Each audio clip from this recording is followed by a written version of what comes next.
Sir, BJP തലസ്ഥാനത്ത് നിന്ന് തുടങ്ങിക്കഴിഞ്ഞു. മോനെ ദിനേശ എന്നാണ് CPM-നോടും LDF-നോടും ഒക്കെ പറയുന്നത്.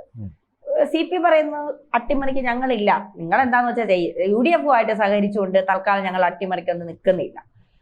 BJP എന്തായാലും തലസ്ഥാനം പിടിച്ചു. ഹിന്ദുക്കൾ അല്ലെങ്കിൽ ഒരു വിഭാഗം ആളുകൾ BJP-യോടൊപ്പം നിന്നു. ന്യൂനപക്ഷ ഏകീകരണത്തിനൊക്കെ ശ്രമിക്കുന്ന സതീശനെ തലസ്ഥാനം പക്ഷേ കൈവിട്ടുപോയി.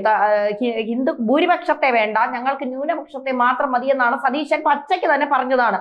ഇത് 2026 തിരഞ്ഞെടുപ്പിൽ കോൺഗ്രസിന് എങ്ങനെയാണ് തിരിച്ചടി ഉണ്ടാകാൻ പോകുന്നതെന്നുള്ളത് കാത്തിരുന്ന് കാണേണ്ട കാര്യം കൂടിയാണ്.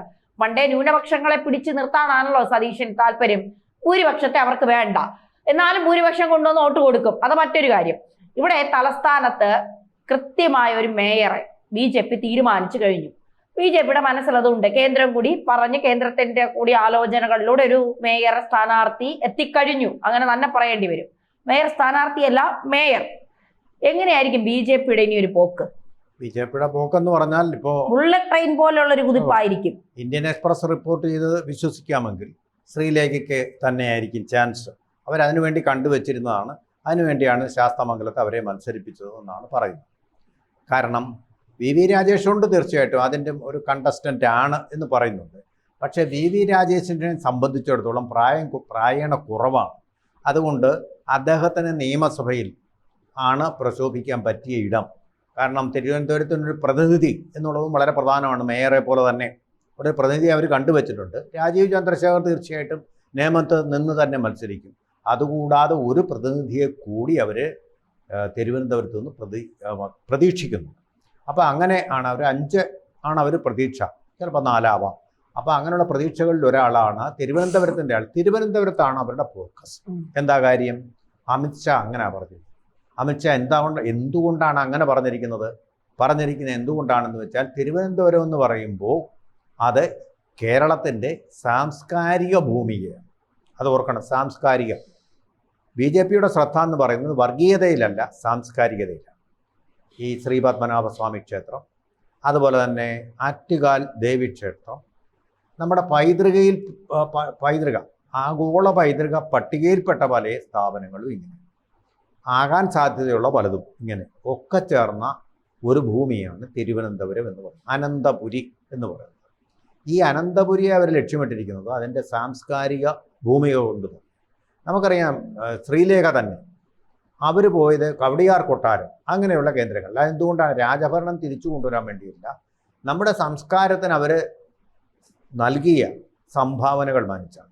ഇവർ ലോക ചരിത്രത്തിലെ ഒരു രാജാവ് പോലും തൻ്റെ സ്വത്തും രാജ്യവും മുഴുവൻ ഒരു ദൈവത്തിന് മുമ്പിൽ അടിയറ വെച്ചിട്ട് തൃപ്പടിദാനം എന്നൊരു ചടങ്ങ് നടത്തിയിട്ടില്ല.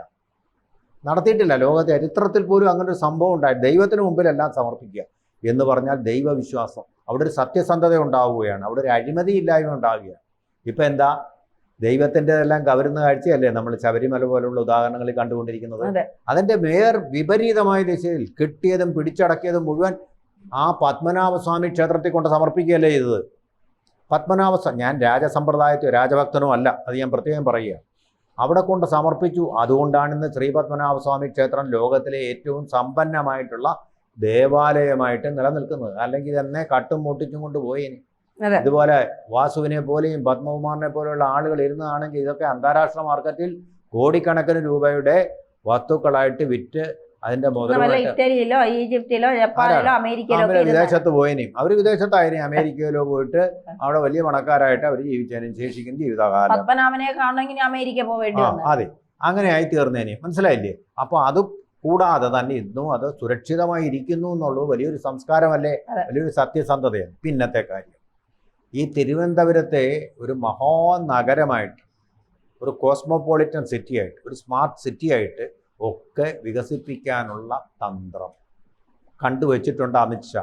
നരേന്ദ്രമോദി ഇവിടെ വരും, പദ്ധതികൾ പ്രഖ്യാപിക്കും. ഇന്ത്യയിലെ ഒരു വൻ നഗരമായിട്ട് അത് മാറാൻ പോകും. എല്ലാവിധ സൗകര്യങ്ങളും, ഒരു വിദേശ നഗരത്തിൻ്റെ എല്ലാ ഗുണങ്ങളും സൗകര്യങ്ങളും ഒന്നായിട്ട് കേരളം മാറും. ഇപ്പം തന്നെ നമുക്ക് ആവശ്യത്തിന് ഒന്നാം തരം വിമാനത്താവളമുണ്ട്, ഒന്നാം തരം തുറമുഖമുണ്ട്, ഡീപ്സി തുറമുഖമുണ്ട്, ആഴക്കടൽ തുറമുഖമുണ്ട്. അതുപോലെ തന്നെ നമുക്ക് എല്ലാവിധ സൗകര്യത്തിനും പറ്റിയ റോഡുകൾ പണ്ടേ രാജാക്കന്മാർ നിർമ്മിച്ചു വെച്ചിരിക്കുന്നു. എറണാകുളത്തെ റോഡുകളേക്കാൾ ഏറെ വീതിയേറിയ റോഡുകൾ നമുക്ക് തിരുവനന്തപുരത്തുണ്ട്. അപ്പോൾ അതുകൊണ്ട് തന്നെ ഒരു ട്രാൻസ്പോർട്ടേഷൻ ലോജിസ്റ്റിക്സ് ഹബ്ബാണ് തിരുവനന്തപുരം എന്ന് പറയുന്നത്.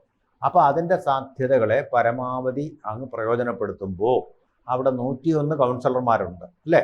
ആ 101 എന്നുള്ളത് ഇപ്പോൾ വിഴിഞ്ഞത്തെ തെരഞ്ഞെടുപ്പും കൂടി നടന്നു കഴിയുമ്പോൾ 102 ആ 102 കൗൺസിലർമാരുണ്ട്. രാഷ്ട്രീയം നോക്കിയല്ലത്. അതിൻ്റെ സന്ദേശം തിരുവനന്തപുരത്തെ മുഴുവൻ സ്ഥലങ്ങളിലും എത്തിക്കുക. മനസ്സിലായില്ലേ? അതിൽ BJP കൗൺസിലർമാർ തീർച്ചയായിട്ടും പ്രചരിപ്പിക്കുന്നത് BJPയുടെ രാഷ്ട്രീയം, വികസനത്തിൻ്റെ രാഷ്ട്രീയമാണ്. വികസനത്തിൻ്റെ രാഷ്ട്രീയം അവർ കൊണ്ടുവന്നിട്ട് തീർച്ചയായിട്ടും ആ തിരുവനന്തപുരത്തിൻ്റെ മുഖച്ഛായ മാറ്റിക്കഴിയുമ്പോൾ ജനങ്ങൾക്കുണ്ടാവും ദേ ക്യാൻ ഡെലിവർ